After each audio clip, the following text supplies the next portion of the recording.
So hello everyone, this is C A Sanidhya Saraf, your friend mentor and coach. So कैसे हैं आप? उम्मीद कर रहा हूं कि आप अच्छे हैं। एंड अगेन सबसे पहले I am thankful to you all कि आप लोगों ने मुझ पर वो फेथ एक्सरसाइज किया है, एक भरोसा एक्सरसाइज किया है कि आपने मुझे again as a teacher, as a mentor, as a friend choose किया है। जब आपने मुझसे क्लासेस ली हैं तो मैं सिर्फ ये नहीं कहूंगा कि यार आपने मुझसे क्लासेस ली हैं, मैं कहूंगा कि आपने मुझ पे एक भरोसा एक्सरसाइज किया है, एक ट्रस्ट एक्सरसाइज किया है as a teacher, as a friend, as a mentor, as a coach, जो कि मेरे लिए बहुत ही ज्यादा गर्व की बात है। That's a matter of pride for me that you have that trust in me. और मेरे ऊपर एक रिस्पॉन्सिबिलिटी अराइज होती है, एक जिम्मेदारी अराइज होती है कि ये जो आपका भरोसा है ना, उसको मैं टूटने ना दूं। हम मिलकर क्या करें? हम मिलकर ऑडिट एंड लॉ को बहुत ज्यादा स्कोरिंग बनाएं, हम मिलकर ऑडिट एंड लॉ को आपके लिए इजी बनाएं, मैनेजेबल बनाएं, एंड फाइनली हम मिलकर एंश्योर करें कि एग्जाम हॉल में जाकर आप ऑडिट लॉ में अच्छा परफॉर्म करके आ रहे हो, and audit and law are becoming the reasons for you to do well in the CA examination and not the reasons for you to perform poorly in the CA examinations, right? So that is our fundamental objective, that is our fundamental goal. आप लोगों ने बहुत सुना होगा कि sir audit में marks नहीं मिलते हैं। अगर हम ऑडिट की बात करें पार्टिकुलरली, तो आप लोगों ने बहुत सुना होगा कि ऑडिट में मार्क्स नहीं मिलते हैं, ऑडिट की वजह से बच्चा फर्स्ट ग्रुप फेल हो जाता है। But let me tell you, ऐसा सच नहीं है, this is not true. Audit can again be a very very scoring paper, बहुत ज्यादा स्कोरिंग पेपर बन सकता है audit can again be a paper कि आई विल नॉट टेल कि यार सबसे ज्यादा स्कोरिंग बन जाएगा, ऑब्वियसली वो चीज गलत होगा बोलना, but audit can again be a scoring paper. Audit भी स्कोरिंग पेपर आपके लिए बन सकता है, प्रोवाइडेड कि ऑडिट को जो अप्रोच करने का तरीका है ना वो सही हो, ऑडिट को जो अप्रोच करने का मेथडलॉजी है ना आपका वो सही हो।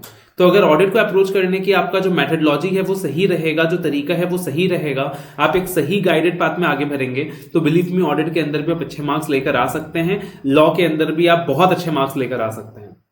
एंड जो पास्ट रिजल्ट्स हैं वो इस बात को प्रूव करते हैं। ऑडिट की अगर हम लोग बात करें तो यार हर अटेम्प्ट में 70 प्लस मार्क्स स्टूडेंट्स के आते हैं, 70, 75, 76, इस तरीके के मार्क्स हर अटेम्प्ट में स्टूडेंट्स के आते हैं। एग्जामिशंस की बात करें तो हंड्रेड्स ऑफ स्टूडेंट्स के एग्जामिशंस भी ऑडिट में आते हैं। और अगर 50s की बात करें तो हर एक बच्चा जो सही तरीके से मेरे गाइडेंस को फॉलो करता है वो 50 तो ले ही आता है, कोई बड़ी बात नहीं है। तो आप ये जो थ्योरी सुनते हो ना, यार ऑडिट में 40 नंबर भी नहीं मिला, ऑडिट की वजह से फेल हो गए, ये सारे थ्योरीज उन लोगों पे अप्लाई करती है जिन लोगों ने ऑडिट को उतना या तो टाइम दिया नहीं या फिर ऑडिट को सही तरीके से अप्रोच किया नहीं। जो लोग ऑडिट को उतना टाइम देंगे ना जितना ऑडिट डिजर्व करेगा, एंड साथ ही साथ ऑडिट को सही तरीके से अप्रोच करेंगे ना, बिलीव मी ये सारे स्ट्रगल्स आपको उन केसेस में देखने को नहीं मिलेगा, and audit can be again A scoring paper. But आपसे मैं एक ही चीज बोलना चाहूंगा, एक ही रिक्वेस्ट करना चाहूंगा आपसे, दैट अगर आपने मुझे एज ए फ्रेंड मेंटर को चूज किया है ना, तो ये जो भरोसा है ना ये आखिरी दिन तक एक्सरसाइज रखें, ये जो भरोसा है ना ये आखिरी दिन तक बना के रखें, राइट? हर किसी का पढ़ाने का अप्रोच अलग होता है, हर किसी का मेथडलॉजी अलग होता है, हर किसी का टीचिंग पैटर्न अलग होता है। तो जब आपने मुझ पे फेथ एक्सरसाइज किया है, जब आपने मुझ पे भरोसा किया है, तो ये भरोसा आप मुझ पे बनाए रखें, एंड एंड तक मैं आपका भरोसा नहीं टूटने दूंगा। ना केवल क्लासेस के अंदर मेरा सपोर्ट सिस्टम आपके साथ रहेगा, बल्कि क्लासेस खत्म होने के बाद till the day you go for your exams मेरा जो सपोर्ट सिस्टम है वो आपके साथ बना रहेगा। चाहे कॉन्सेप्ट बिल्डिंग हो या फिर सब्सिक्वेंट रिविजन्स हो या एग्जाम से पहले 1.5 डेज प्रिपरेशन हो, हर चीज में मैं आपको असिस्ट करूंगा। लेकिन यार ये भरोसा टूटना नहीं चाहिए, ये भरोसा अपने को क्या करना है, कायम रखना है टिल द एंड, ठीक है? और मेरा जो पढ़ाने का तरीका है that is going to be different from everyone. मेरा जो पढ़ाने का मेथडलॉजी है that is going to be different. I think जिन भी बच्चों ने क्लासेस ली हैं उनको इस बात का पता है। हमारा जो अप्रोच होता है वो बहुत ही ज्यादा एग्जाम ओरिएंटेड अप्रोच होता है। जो मेन ऑब्जेक्टिव होता है वो होता है एग्जाम में अच्छे मार्क्स लेकर आने हैं। मेरा ऑब्जेक्टिव ये नहीं होता है कि आपको पीएचडी कराना है सब्जेक्ट के अंदर, पीएचडी कराना है ऑडिट के अंदर, पीएचडी कराना है लॉ के अंदर। मेरा ऑब्जेक्टिव ये नहीं होता है कि मैं आपको आईसीएस स्टडी मैट का हर एक टॉपिक कराऊं, ICS study mat word by word पढ़ाऊं। मेरा ऑब्जेक्टिव ये नहीं होता है कि एग्जाम में आप जब एग्जाम जाकर देंगे तो मैं क्लेम करूंगा कि देखो भैया 116 मार्क्स मेरे बुक से आए हैं। वो ऑब्जेक्टिव मेरा नहीं होता है। मेरा जो ऑब्जेक्टिव है that is a complete exam oriented methodology, right? हर बच्चा जो मेरे गाइडेंस को फॉलो करेगा, for them I can assure कि ऑडिट आपके लिए इजी बन जाएगा, स्कोरिंग बन जाएगा, आप अच्छे मार्क्स लेकर आओगे। That is the methodology. I will not assure you कि हर एक टॉपिक मेरे बुक से आएगा।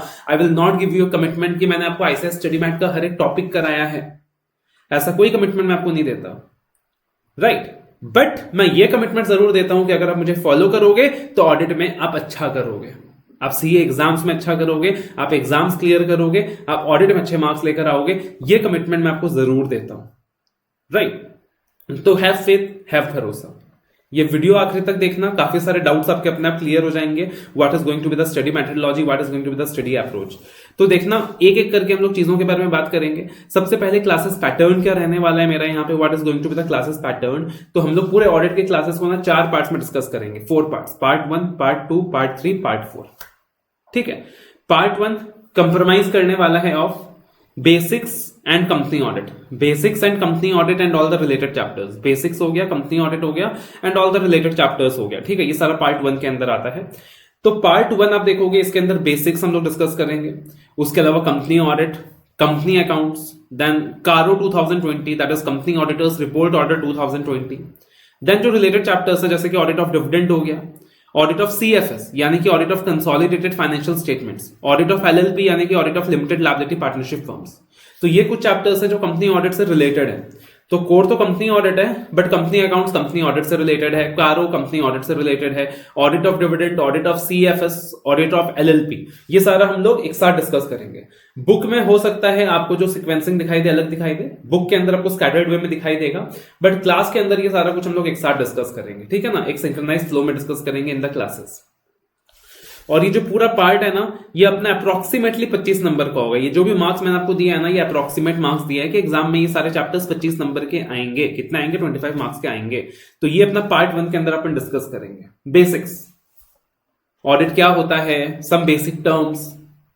देन उसके अलावा बात करें तो company audit, right, who is going to be the auditor, what are the rights and duties of the auditor, disqualifications of the auditor, company accounts, books of accounts कैसे maintain करना है, फाइनेंशियल स्टेटमेंट्स कैसे maintain करना है, books का revision कब कब हो सकता है, इंटरनल ऑडिट की एप्लीकेबिलिटी, कारो 2020 दैट इज रिपोर्टिंग के ऊपर some additional reporting requirements, audit of dividend, audit of consolidated financial statements, audit of limited liability partnership firms. तो ये सारा पार्ट 1 के अंदर कवर हो गया। अप्रोक्सीमेटली 25 नंबर का वेटेज एग्जाम में देखने को मिलेगा। Again this are the approximate weightages, 25 की जगह 20 नंबर भी हो सकता है, 30 नंबर भी हो सकता है। पार्ट 2 में हम लोग डिस्कस करेंगे कोड ऑफ एथिक्स, है ना, सब्जेक्ट का नाम ही क्या है, advanced auditing and professional ethics. तो हम लोग पार्ट 2 के अंदर डिस्कस करने वाले हैं प्रोफेशनल एथिक्स या फिर code of ethics, that is going to carry approximate weightage of 16 marks. यानी पार्ट 1 एंड पार्ट 2 मिलाकर आपको अप्रोक्सीमेटली 40 मार्क्स देगा एग्जाम के अंदर। और एक चीज याद रखिएगा, अगर आपको ऑडिट में अच्छा स्कोर करना है, 60 स्कोर करना है, 70 स्कोर करना है, या जो बच्चा ऑडिट से बहुत ज्यादा डरता है और कहता है कि सर मेरे को 55 मार्क्स दिला दो, तो याद रखिएगा part 1 and part 2 is the key. Part 1 and part 2 जो कि 40 नंबर का है ना, इसमें अपना टारगेट रहेगा कि एग्जाम के अंदर कम से कम 40 में से हम लोग 30 मार्क्स सिक्योर करें, 40 में से 30 मार्क्स सिक्योर करें। एंड बिल्कुल पॉसिबल है, बिल्कुल पॉसिबल है। स्कोरिंग एरिया है, स्कोरिंग जोन है, प्लस एग्जाम के अंदर क्या होता है कि यार रिविजन की कमी होती है बच्चे की, जिसकी वजह से उसको कंटेंट याद नहीं रहता। मैं आपको वो सारे टूल्स प्रोवाइड कर दूंगा इस दुनिया के अंदर, जो भी हो सकता है कि आप देखोगे कि एग्जाम तक, जब तक आप एग्जाम हॉल में जाओगे ना, तब तक आप ये जो चैप्टर्स है कंपनी ऑडिट वाले और कोड ऑफ एथिक्स वाले, आप कम से कम 10-12 बार रिवाइज कर चुके होगे। आपके दोस्त हो सकता है 2-3 बार रिवाइज करने में स्ट्रगल करें, बट आप 10 से 12 बार रिवाइज कर चुके होगे। मेरी गारंटी है अगर आप मुझे अच्छे से फॉलो करोगे without dedicating much extra time, ठीक है। उसके अलावा दूसरा होता है कि यार बच्चा एग्जाम में लिख कर आ जाता है, फिर भी उसे एवरेज मार्क्स मिल जाते हैं, क्योंकि उसको आर्ट ऑफ राइटिंग नहीं आता, उसको प्रेजेंटेशन का प्रॉपर तरीका नहीं आता। तो I can guarantee you one thing कि हम लोग इस क्लास में जो प्रेजेंटेशन के बारे में डिस्कस करने वाले हैं ना, I am going to guide you with the best presentation techniques in the country. Presentation हमेशा से हम लोगों का यूएसपी रहा है, और मैं आपको गाइड करूंगा कि कैसे आपका जो आंसर्स है ना, वो बेस्ट आंसर्स में काउंट हो सके। And I will guide you with the art of writing. और वो जो आर्ट ऑफ राइटिंग है ना केवल ऑडिट में आपकी हेल्प करेगा, बाकी सब्जेक्ट्स में भी हेल्प करेगा। एंड पार्टिकुलरली ये जितने चैप्टर्स हैं, इन चैप्टर्स के अंदर हम लोग इंश्योर करेंगे साथ में मिलकर कि आप जो एग्जाम में आंसर्स लिख कर आए ना, वो इंडिया के अंदर बेस्ट लेवल पे काउंट हो। तो क्या होगा, जब आप 10 से 12 बार रिवाइज कर चुके हो, जब आपको आर्ट ऑफ राइटिंग अच्छे से आता है, प्रेजेंटेशन आपका एकदम 1 नंबर है, तो 40 में से 30 नंबर आना कोई बड़ी बात नहीं होगी। उसके बाद आखिरी के जो 2 पार्ट्स है ना, part 3 and part 4, these are the parts that are very very vast, very very comprehensive, और आप कह सकते हैं समुंदर अपने आप में, और समुंदर के अंदर घुसकर पूरा छलांग लगाना, पूरा क्रॉस करना पॉसिबल नहीं होगा, वरना समुंदर में डूब जाओगे। वहां पे अपने को समुंदर मंथन करना पड़ेगा। तो पार्ट 3 आता है standards of auditing and part 4 आता है various kinds of types of audit, various different types of audits. तो पार्ट 3 आता है स्टैंडर्ड्स ऑफ ऑडिटिंग। अगेन आपने इंटर के अंदर भी डिस्कस किया है स्टैंडर्ड्स ऑफ ऑडिटिंग, इंटर में भी पढ़ाई करी है, but I don't know how many of you have actually studied standards of auditing in a serious note in your inter examination. Inter में तो हवाबाजी में पढ़ लेते थे हम लोग स्टैंडर्ड्स, है ना, कि बिना स्टैंडर्ड्स के भी पास हो ही जाएंगे। बट दोबारा से स्टैंडर्ड्स ऑफ ऑडिटिंग अगेन आपको दिखने वाला है। ऐसे 200 से लेकर ऐसे 700 तक पूरा का पूरा हमारा जो सीरीज है वो रहेगा स्टैंडर्ड्स ऑफ ऑडिटिंग के अंदर। Approximately 35 standards and that will give you approximately 25 marks. Again approximate है, 25 का 30 भी हो सकता है, 35 भी हो सकता है, 25 नॉर्मली मिनिमम रहता है। और कभी कभी वर्स्ट सिनेरियोस में देखा गया 20 भी हो गया, सिर्फ 20 हो गया, और कभी कभी 30 भी हो गया, 35 भी हो गया। बट ऑन एन एवरेज आप देखोगे 35 standards is going to give you just 25 marks. तो प्रैक्टिकली आप सोचो, अब स्टैंडर्ड्स ऑफ ऑडिटिंग अपने आप में समुंदर है। आप देखोगे ना वो 35 पेजेस, हर एक स्टैंडर्ड 10, 12, 15 पेज का है। अगर आप आईसीएस स्टडी मैट के हिसाब से भी जाओगे, करीबन 500 पेज के स्टैंडर्ड्स हैं। अब एक बच्चा सोचता है कि यार 500 पेज का स्टैंडर्ड्स कर लो। क्लासेस के अंदर भी जनरली कोशिश की जाती है भाई 500 पेज का स्टैंडर्ड्स करना है, हर एक स्टैंडर्ड को अच्छे से करना है, एमसीक्यूज का भी क्वेश्चन आता है, कहीं से भी पूछा जा सकता है, और बच्चा उस चक्कर में सोचता है कि मैं पूरा स्टैंडर्ड्स पढ़ लूं, सारे के सारे स्टैंडर्ड्स पढ़ लूं, स्टैंडर्ड्स के अंदर हर एक टॉपिक पढ़ लूं, बिकॉज एग्जाम में तो क्वेश्चन कहीं से भी आ सकता है, एग्री क्वेश्चन तो कहीं से भी आ सकता है। लेकिन उस चक्कर में वो स्टैंडर्ड्स के समुंदर में ऐसा डूबता है ना, ऐसा जाता है ना अंदर कि वो डूब जाता है, वो बाहर निकल ही नहीं पाता, वो समुंदर पार ही नहीं कर पाता। लेकिन ऑन द अदर हैंड हम लोग जो एक मेथोडोलॉजी रखने वाले हैं यहाँ पे, वो एक एग्जाम ओरिएंटेड मेथोडोलॉजी रखने वाले हैं। सिंपल सा फंडा होगा अपना भैया कि 25 नंबर का अगर स्टैंडर्ड्स आता है, अगर एग्जाम के अंदर 5-6 नंबर आपको ना भी आए तो चलेगा, कोई प्रॉब्लम नहीं है, कोई प्रॉब्लम नहीं है। आपको 25 में से 18 नंबर एग्जाम में आता हो, कोई प्रॉब्लम नहीं है। बट हम लोग एक एग्जाम ओरिएंटेड मैनर में सारे स्टैंडर्ड्स करेंगे, सब कुछ करेंगे, बट एक एग्जाम ओरिएंटेड मैनर में इस तरीके से करेंगे कि जो स्टैंडर्ड्स है ना, उसको भी हम लोग कम से कम रिवाइज कर पाए 7-8 बार। तो 7-8 बार अपन स्टैंडर्ड्स को रिवाइज कर पाए, वो स्टैंडर्ड्स अपने लिए इजी हो सके, वो स्टैंडर्ड्स अपने लिए स्कोरिंग बन सके। यार एग्जाम हॉल में मैं चला गया 500 पेज पढ़ के, पूरा स्टैंडर्ड्स करके, हर एक चीज करके, लास्ट में मैं पजल हो रहा हूं, पैनिक हो रहा हूं, मेरे को चीजें याद नहीं रह रही, and I am struggling to get marks. On the other hand ठीक है यार, 25 नंबर में से मान लो मेरे को 18 मार्क्स एग्जाम में आता है, बट 18 मार्क्स के लिए I am confident enough, I can write well, so that is a much better of approach. तो अकॉर्डिंगली हम लोग स्टैंडर्ड्स करेंगे, सारा स्टैंडर्ड्स करेंगे, मगर एक एग्जाम ओरिएंटेड मैनर में करेंगे, राइट। बिकॉज आप सोच के देखो ना, एक स्टैंडर्ड अप्रोक्सीमेटली आपका 1 नंबर भी आपको नहीं दे रहा, तो करना तो सारा है, सीए एग्जाम में छोड़ नहीं सकते, बट एक एग्जाम ओरिएंटेड मेथोडोलॉजी के तहत करेंगे। उसके बाद आता है टाइप्स ऑफ ऑडिट के चैप्टर्स, जहां पे अलग अलग प्रकार के ऑडिट्स है, छोटे मोटे ऑडिट्स हैं, राइट। पीएसयू ऑडिट्स है, पीयर रिव्यू है, बैंक ऑडिट्स है, मैनेजमेंट इंटरनल ऑडिट्स है, इस तरीके से आप देखोगे करीबन 20 अलग अलग तरीके के ऑडिट्स हैं। And again that is going to give you approximately 30-35 marks. यानी एक जो ऑडिट का चैप्टर है वो आपको अप्रोक्सीमेटली 1-1.5 मार्क्स ही देगा। अगेन यहां पे भी बच्चे यही गलती करते हैं, वो समुद्र में कूद जाते हैं और डूब जाते हैं, लास्ट में उनको कुछ याद नहीं रहता। हम लोग करेंगे, सारे टाइप्स ऑफ ऑडिट करेंगे, हर एक चैप्टर करेंगे, बट एक एग्जाम ओरिएंटेड मैनर में करेंगे। अपना सिंपल फंडा होगा कि भाई ये जो स्टैंडर्ड्स ऑफ ऑडिटिंग और टाइप्स ऑफ ऑडिट है, ये दोनों पार्ट मिलाकर अगर अपना 60 मार्क्स के एग्जाम में आता है, अगर एग्जाम हॉल में, हालांकि मोस्टली देखा गया है कि जो हम लोग क्लास में डिस्कस करेंगे ना, आप देखोगे कि 60 में से 50 मार्क्स तो आपको एग्जाम में दिख ही जाएगा। बट वर्स्ट से वर्स्ट सिनेरियो में मैं कहता हूं कि अगर 60 में से एग्जाम हॉल में अगर आपको 40 मार्क्स भी आता हो, बट अगर आपने वो 40 मार्क्स के लिए तैयारी अच्छे से कर रखी है, रिविजन बराबर कर रखे हैं, प्रॉपर तैयारी कर रखी है, तो 40 में से 30 नंबर आराम से आ जाएगा और आपको आ जाएंगे एग्जाम्पशन 30+30। लेकिन आप स्टैंडर्ड्स बस करके गए हो, टाइप्स ऑफ ऑडिट बस करके गए हो, रिवीजन प्रॉपर नहीं है, याद प्रॉपरली नहीं है, क्वालिटी आंसर्स लिख के नहीं आ रहे हो, तो एग्जामिनर आपको फ्री में नंबर नहीं बांटेगा, 4 में से 1 नंबर देके छोड़ देगा, 0 देके छोड़ देगा, और एट द एंड पता चलेगा कि पूरे पार्ट में आप सिर्फ 15-20 नंबर ही सिक्योर कर पा रहे हो, and that's the reason the student fails. तो हम लोग क्लास में डिस्कस कब कर सब कुछ करेंगे, लेकिन अगेन देखेंगे कि यार अगर पार्ट 1 एंड पार्ट 2 है उसको ज्यादा डिटेल में करेंगे। Standards of auditing, types of audits के अंदर भी सारा कुछ करेंगे, बट एक एग्जाम ओरिएंटेड मैनर में करेंगे। एक आधा क्वेश्चन बाहर से भी आ गया, 60 में से अगर 40-45 मार्क्स भी अपने को एग्जाम हॉल में आता है, तब भी हम लोग उससे बहुत अच्छे मार्क्स सिक्योर कर सकते हैं अगर हमने रिविजन प्रॉपर की हो। हालांकि मैं आपको ट्रिक्स बताऊंगा कि बाकी टॉपिक भी आप कैसे कवर कर सकते हो। कवर हम लोग सब कुछ करेंगे, दोबारा से क्लैरिफाई कर रहा हूं, सारे स्टैंडर्ड, सारे चैप्टर, सब कुछ, बट एक मेथडलॉजी होगा जो मैं आपको बताऊंगा कहां डिटेल में जाना है, कहां एग्जाम ओरिएंटेड मैनर में जाना है, और उस मेथडलॉजी के अंदर आपको मेरे साथ भरोसा रखना पड़ेगा, मेरे ऊपर भरोसा रखना पड़ेगा, मेरे ऊपर फेथ रखना पड़ेगा। अकॉर्डिंगली हम लोग साथ साथ चलते जाएंगे, ठीक है ना। एक बार के लिए खाली नोट डाउन कर लीजिए, part 1, part 2, part 3, part 4, approximate weightages, किस तरीके से हम लोग प्रोसीड करने वाले हैं, एक बार खाली आप नोट डाउन कर लीजिए पहले, फिर आगे बढ़ते हैं।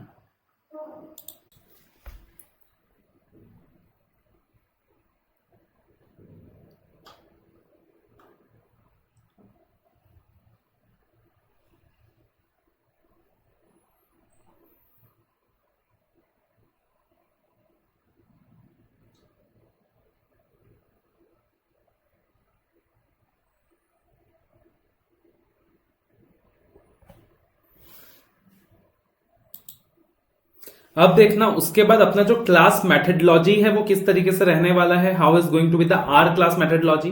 तो सबसे पहले हम लोग एक एग्जाम ओरिएंटेड अप्रोच फॉलो करने वाले हैं। जैसे कि मैंने आपको बताया, मेरा ऑब्जेक्टिव ये नहीं होगा कि मुझे आपको पीएचडी कराना है ऑडिट के अंदर, पीएचडी कराना है लॉ के अंदर। यस, कॉन्सेप्चुअल अंडरस्टैंडिंग मैं आपको दूंगा। I will help you that you can revise the syllabus A multiple number of times. I will help you with the writing expect of thing. My objective will be कि हम लोग 80% syllabus 5 बार revise कर सकें, rather then सब कुछ बस कर लिया हमने कैसे भी, सब कुछ कर लिया बस कैसे भी। उससे ज्यादा अपना जो इंफोसिस होगा वो क्या होगा कि 80% सिलेबस अपन 5 बार रिवाइज कर सकें, और मैं आपको उतना सेल्फ इक्विप्ड बना सकूं कि आप एग्जाम तक 10 से 12 बार पूरे सिलेबस को रिवाइज कर सकें। तो एग्जाम ओरिएंटेड अप्रोच हम लोग फॉलो करने वाले हैं। उसके अलावा क्लास के अंदर जो हम लोग फॉर्मूला फॉलो करने वाले हैं, that is going to be the CPI formula. What is the CPI formula? C for concepts. सबसे पहले हम लोग कॉन्सेप्ट्स में काम करेंगे। उसके बाद presentation. Presentation is something that is going to be the integral thing in our class, कि मैं आपको गाइड करूंगा with the presentation expect of thing. Presentation is something that ज्यादातर सारे के सारे सीए स्टूडेंट्स अंडर एस्टिमेट करते हैं, इग्नोर करते हैं, और कहीं ना कहीं आप मान सकते हैं वो कि 15 से 20 नंबर, या I will say rather 15 to 20% of the marks can be easily increased अगर कंटेंट के साथ साथ, कॉन्सेप्ट के साथ साथ अपन प्रेजेंटेशन में भी फोकस करें। और तीसरी चीज, interlinking. Audit is such A dynamic subject कि यहाँ पे ना हर एक टॉपिक आपस में इंटरलिंक होता है। हम लोगों ने कंपनी ऑडिट कर लिया तो कंपनी ऑडिट का वहां अंत नहीं हुआ। जब हम स्टैंडर्ड्स करेंगे तो कंपनी ऑडिट फिर से आएगा, जब हम कोड ऑफ एथिक्स करेंगे तो कंपनी ऑडिट फिर से आएगा। सिमिलरली एक बार हमने स्टैंडर्ड्स ऑफ ऑडिटिंग कर लिया तो वो खत्म नहीं हो गया। जब अपन कंपनी ऑडिट करेंगे तो स्टैंडर्ड्स फिर से आएगा, जब कोड ऑफ एथिक्स करेंगे तो स्टैंडर्ड्स फिर से आएगा। टॉपिक इंटरलिंक होते हैं आपस में। आप देखोगे लॉ के भी काफी टॉपिक्स होंगे जो ऑडिट के साथ इंटरलिंक होंगे। तो interlinking is something that is we are going to emphasise upon. And साथ ही साथ उसका हम लोग एक कॉम्बो तैयार करना है with number of revision and test, कि आपको मैं उतना सेल्फ इक्विप्ड बनाऊंगा कि आप क्या कर सके, multiple number of times revise कर सके। I will provide you exam oriented book जो कंसाइज होगा, आपके लिए रिवाइज करना आसान रहेगा। उसके अलावा I will provide you with revisionary voice clips in my Telegram channel, जिसके हेल्प से आप ऑडिट लॉ पूरा का पूरा 5-6 घंटे में रिवाइज कर सकते हो। राइट, रिविजन्स हो गया। देन उसके अलावा मैं आपको सजेस्ट करूंगा कि भाई आपने क्या करनी है, रिटन प्रैक्टिस करनी है रेगुलर बेसिस में, और टेस्ट देना है रेगुलर बेसिस में। तो टेस्ट देना है something I will advise every CA student to do. Right, test देने के लिए आप कौन सा प्लेटफॉर्म चूज करते हो वो आपके ऊपर है। हमारा खुद का भी प्लेटफॉर्म है Apna mentor, that I can say is one of the most reliable platforms for test and CA final. But आपके ऊपर है आप कौन सा प्लेटफॉर्म चूज करते हो। बेटर यही रहता है कि आप चैप्टर वाइज टेस्ट भी दें, 100 मार्क टेस्ट भी दें, जितना हो सके उतने अलग अलग चैप्टर्स का भी टेस्ट दें, 100 मार्क्स टेस्ट भी दें, मल्टीपल 100 मार्क्स टेस्ट दें, एमसीक्यूज के अलग टेस्ट दें, जितने प्रकार के हो सके उतने तरीके के टेस्ट दें। तो अपने आप आपके मार्क्स इंक्रीज हो जाएंगे, आपका जो फियर है सब्जेक्ट का वो कम हो जाएगा। याद करो आप लोग ही वो स्टूडेंट्स हैं जो पहले इतने अच्छे मार्क्स सिक्योर क्या करते थे बचपन में, क्लास 10 में, 12 में, और अब आप लोग स्ट्रगल कर रहे हो पास होने से। पहले क्या होता था, चैप्टर वाइज टेस्ट होता था, सिलेक्शन टेस्ट होते थे, 100 मार्क टेस्ट होता था, और जैसे जैसे आप एडवांस कर रहे हो ना तो प्रैक्टिकली आपने और टेस्ट देना शुरू कर देना चाहिए। तो आपने टेस्ट वगैरह देना बिल्कुल बंद कर दिया है। अब आप सीधा सोचते हो कि सुपर हीरो की तरह एग्जाम हॉल में जाओगे, परफॉर्म करके आ जाओगे, और वहीं पे आप क्या कर देते हो, बहुत बड़ी गलती कर देते हो। तो जितना हो सके उतना अपने को टेस्ट देना है। उसके अलावा covering 80% syllabus 5 times is going to yield much better results than covering 100% syllabus 2 times. ये चीज आपने सारे सब्जेक्ट के लिए ध्यान रखना चाहिए, क्योंकि याद रख लेना यार, ये सीए फाइनल्स है। यहां पे आप सोचोगे हर चीज कवर कर लेना है, मेरे को बस कंप्लीट कर लेना है, फिर आपको आधी अधूरी चीजें याद है, आप आधा अधूरा चीज याद कर पा रहे हो, रिटेन कर पा रहे हो, 8 पॉइंट में से 1-2 पॉइंट ही याद है, मिक्स हो रहे हो, जंबल अप हो रहे हो, किस क्वेश्चन का क्या आंसर था, और उस अप्रोच के साथ आप पूरा 116 नंबर भी करके चले जाओगे ना, मतलब एग्जाम में तो 116 मार्क का पेपर आता है, 16 मार्क्स का इंटरनल चॉइस होता है, तो आपको पूरा 116 मार्क्स भी आप करके गए हो ना अपने तसल्ली के लिए, तब भी आप एग्जाम में 40 भी नहीं ला पाओगे, क्योंकि आपको याद ही नहीं रहेगा एग्जैक्ट चीजें। जबकि अगर आपको 80% पेपर भी आता है ना, आप एग्जाम्पशन ला सकते हो अगर आपको एग्जैक्ट चीजें याद है और स्पेसिफिकली याद है जो आपको लिखनी चाहिए एग्जाम में। So we don't focus on covering each and every topic of ICSE study material. We do focus on making audit easy, scoring manageable. Time saving approach, एक टाइम सेविंग अप्रोच को लेकर चलते हैं हम लोग साथ में, कि आप देखोगे नॉर्मली 150-200 घंटे सिर्फ क्लासेस में लग जाते हैं, 150-200 घंटे सिर्फ क्लासेस में लग जाते हैं, बट यहां आप देखोगे कि अगर आपने मेरी रेगुलर क्लासेस भी ली हैं तब भी 150-200 घंटों में तो क्लासेस खत्म होने के बाद ना पूरा सिलेबस एक बार रिवाइज भी कर लोगे, राइट, क्लासेस भी खत्म हो जाएगा और एक बार पूरा सिलेबस रिवाइज भी कर लोगे अच्छे से, और मेरा वॉइस क्लिप साथ में यूज कर लिया तो पता चलेगा 150-200 घंटे के अंदर आपने सिलेबस को 2 बार रिवाइज कर लिया। अगर आपने फास्ट ट्रैक क्लासेस ली हैं तो पता चलेगा आपने 3 से 4 बार रिवाइज कर लिया, राइट। तो टाइम सेविंग अप्रोच, कि टाइम सेव करने का ऑब्जेक्टिव है हमारा।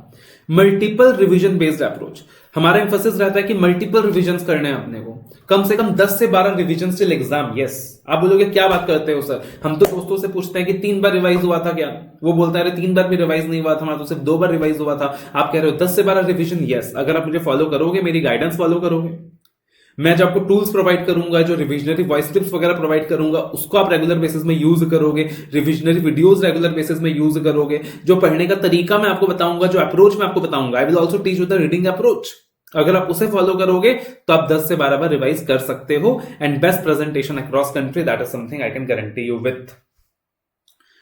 उसके बाद देखना एग्जाम पैटर्न कैसा रहता है एग्जाम में।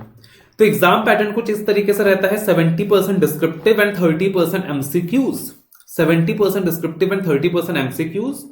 और एमसीक्यूज में स्ट्रेट फॉरवर्ड क्वेश्चंस नहीं आते, ज्यादातर जो क्वेश्चंस आते हैं वो इंटीग्रेटेड केस सिनेरियोज आते हैं, यानी 3-4 अलग अलग चैप्टर्स को मिक्स करके एक केस सिनेरियो दे दिया जाएगा, एक कहानी दे दी जाएगी, और उस कहानी को रीड करके अपने क्वेश्चंस आंसर करने हैं, ठीक है। तो इस तरीके से एमसीक्यूज पूछा जाता है, यानी उसके लिए भी कॉन्सेप्ट्स अपने को क्लियर करना होता है।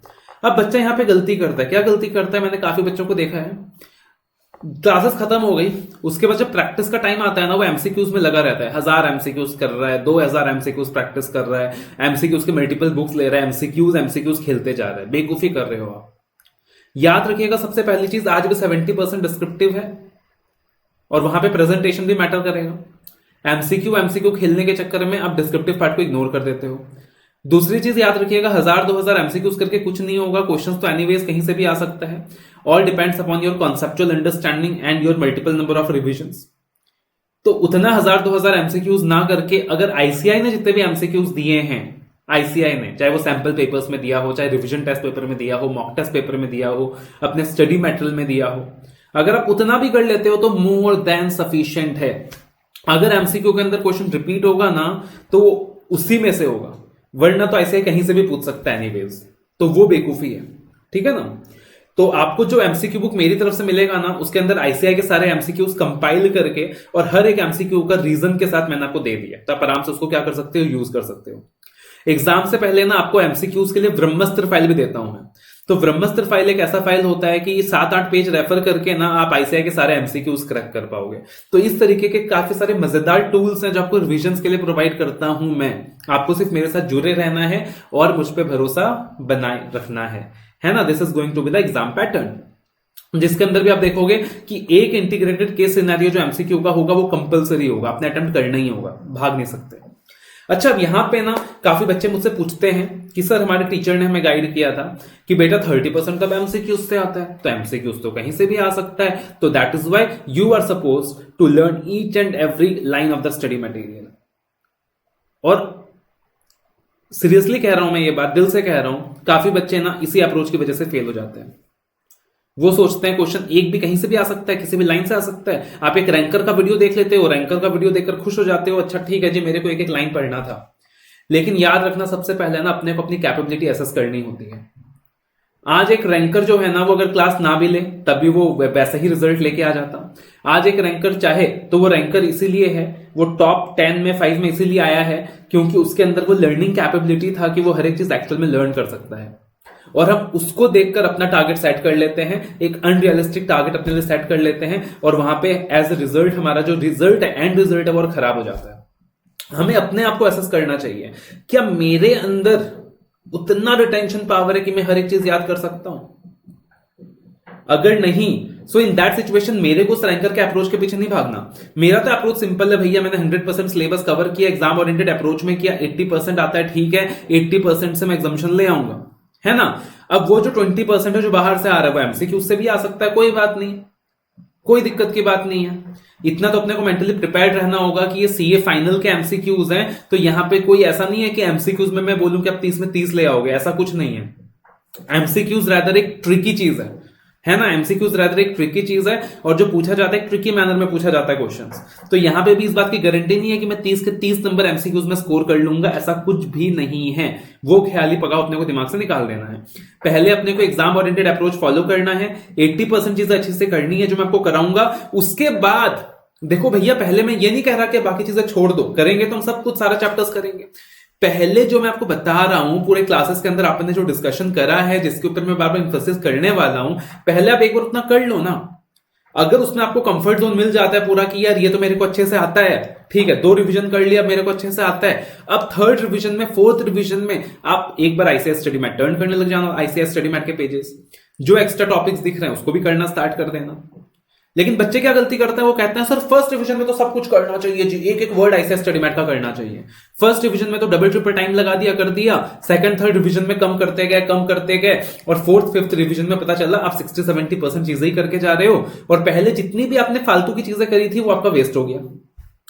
इससे अच्छा पहले वो जो फिल्टर्ड चीजें हैं, काम की चीजें हैं, जो एज ए टीचर मैं आपके सामने प्रोड्यूस कर रहा हूं, उसको अच्छे से कर लो, याद कर लो, कॉन्फिडेंस आ गया ना, वो मेरे को याद है, फिर धीरे धीरे एडिशनल चीजें भी करना स्टार्ट कर देना। Increase the coverage from 80 to 85%, 85 to 90%। So that is a better approach of doing things, ठीक है ना। उसके अलावा एडिशनल सपोर्ट की मैं आपको बात करूं तो अगर आप मेरे साथ एक बार जुड़ चुके हैं, ऐसे बहुत सारे एडिशनल सपोर्ट्स हैं जो आपको हमेशा मिलने वाला है, जैसे कि free amendments for life. Her attempt में यूट्यूब चैनल के अंदर आपको अमेंडमेंट्स मिल जाएगा उस पार्टिकुलर सब्जेक्ट का। Query support till exams, exam के पिछले दिन भी आप मुझसे क्वायरी पूछोगे ना सब्जेक्ट का, उसका भी आपको रिप्लाई मिलेगा। लेकिन क्वायरी के लिए हमने एक स्टैंडर्ड मैकेनिज्म सेट किया है कि क्वायरीज टेलीग्राम में सॉल्व होगा, राइट। तो क्वायरीज व्हाट्सएप में सॉल्व नहीं होगा, फोन में सॉल्व नहीं होगा, बिकॉज हजारों स्टूडेंट्स हैं, तो हमने एक स्टैंडर्ड एप्लीकेशन सेट किया है, टेलीग्राम में सॉल्व होगा। तो टेलीग्राम चैनल में तो आप मेरे साथ जुड़े हुए ही हो, मोस्टली नहीं जुड़े हुए तो जुड़ जाना। टेलीग्राम ऐप डाउनलोड करना, उसमें सीए सानिध्य सराफ का जो टेलीग्राम चैनल है उसको ज्वाइन कर लेना। अब टेलीग्राम में आपने क्वायरीज कैसे पूछनी है? टेलीग्राम में आप चैनल के अंदर क्वायरीज नहीं पूछ सकते। टेलीग्राम में जो सर्च ऑप्शन आता है ना, वहां आप यूजर आईडी एंटर करो @CA सानिध्य सराफ। क्या एंटर करोगे? @CA सानिध्य सराफ। तो आप जब एंटर करोगे @CA सानिध्य सराफ, तो वहां पे ना आपको मेरा एक वो दिख जाएगा, सीए सानिध्य सराफ करके मेरा एक प्राइवेट नंबर दिख जाएगा, राइट। उसका जो डीपी लगा हुआ है ना, उसमें भी लगा हुआ है अप्रोच मी फॉर क्वायरीज। आप उसमें मैसेज पुट फॉरवर्ड कर दीजिए, 24 से 48 घंटे में आपके पास रिप्लाई आ जाएगा। 24 से 48 घंटे में आपके पास रिप्लाई आ जाएगा। This is the only way to ask queries, because एक स्टैंडर्डाइज वे हमने फिक्स किया हुआ है, बिकॉज देश भर में बहुत सारे स्टूडेंट्स हैं, ठीक है ना। तो आपको टेलीग्राम में मैसेज करना है, यूजर आईडी @CA सानिध्य सराफ, और वहां पे क्वायरी का रिप्लाई आ जाएगा। कभी नहीं आया तो आप दोबारा से मैसेज कर देना, ये मत सोचना कि सर ने रिप्लाई नहीं किया, हो सकता है कभी गलती से रह जाए। उसके अलावा आपको कोई भी क्वायरीज होती है with respect to books, classes, technical support, तो in that situation you can note the phone number 6901955055/56, या फिर आप मेल कर सकते हैं auditsaga@gmail.com, ठीक है। तो अगर कोई भी क्वायरीज है with respect to books, classes, technical support, तो ये फोन नंबर पे आप कांटेक्ट कर सकते हैं। याद रखिएगा, अगर आपने टेस्ट सीरीज में एडमिशन कराना है, किसमें? टेस्ट सीरीज में एडमिशन कराना है या मेंटरिंग में एडमिशन कराना है, टेस्ट सीरीज में एडमिशन कराना है या मेंटरिंग में एडमिशन कराना है, या बाकी किसी टीचर की क्लासेस वगैरह खरीदनी है, या मान लीजिए मेरा ऑडिट परचेज किया था, लॉ परचेज करना है, तो इन दैट सिचुएशन हमारा पोर्टल है अपना मेंटर, apnamentor.com। तो वहां पे आपको अपना मेंटर में कांटेक्ट करना है। तो मेरी बुक्स के रिगार्डिंग कुछ क्लास क्वायरीज है, बुक्स मिलने में डिले हो गया, क्लासेस में कुछ दिक्कत आ रही है, टेक्निकल सपोर्ट है, तो इस नंबर पे आपको कांटेक्ट करना है। बट आपने बाकी टीचर्स के क्लासेस लेने हैं, वो भी हम लोग प्रोवाइड करते हैं। मेंटरिंग में एनरोल कराना है, बेस्ट मेंटरिंग प्रोग्राम हम लोग प्रोवाइड करते हैं। टेस्ट सीरीज प्रोग्राम में एनरोल कराना है, best test series program provide करते हैं। उसके लिए आपने कांटेक्ट करना है www.apnamentor.com, www.apnamentor.com, and you can note down the number 9760400350, 9760400350। Right. जो रिविजनरी वॉइस क्लिप्स हैं वो आपको मेरे टेलीग्राम चैनल में ही मिल जाएगा, उसी के अंदर मैं आपको अपडेट कर दूंगा। साथ ही साथ जो हमारा वेबसाइट apnamentor.com, वहां भी आपको फ्री रिसोर्सेज के सेगमेंट में मिल जाएगा। यूट्यूब के जो रिवीजन वीडियोस हैं या गाइडेंस वीडियोस हैं वो फ्रॉम टाइम टू टाइम मैं यूट्यूब चैनल के अंदर आपके लिए डालता रहूंगा। आपने वहां भी मेरे साथ टच में रहना है और उसको भी क्या करना है, फॉलो करना है ना। और साथ ही साथ जो भी नए अपडेट्स आपके लिए लाता रहूंगा मैं, जैसे हमेशा क्या करता हूं, मैं नई चीजें लेकर आते रहता हूं आपके लिए, नए अमेंडमेंट्स, नए अपडेट्स, ब्रह्मास्त्र फाइल लॉन्च कर दिया, कोई नया पीडीएफ निकाल दिया, तो इन दैट सिचुएशन वो सारा का सारा आपको apnamentor.com में ही फ्री रिसोर्सेज सेगमेंट में मिल जाएगा। और जो अपडेट मिलेगा आपको कि I have launched a new file, where you can access the new file, वो सारा आपको मेरे टेलीग्राम चैनल में मिल जाएगा या फिर मेरे यूट्यूब चैनल में मिल जाएगा। तो इन शॉर्ट आपने मेरे साथ मेरे टेलीग्राम चैनल में और यूट्यूब चैनल में कनेक्टेड रहना है, ठीक है ना।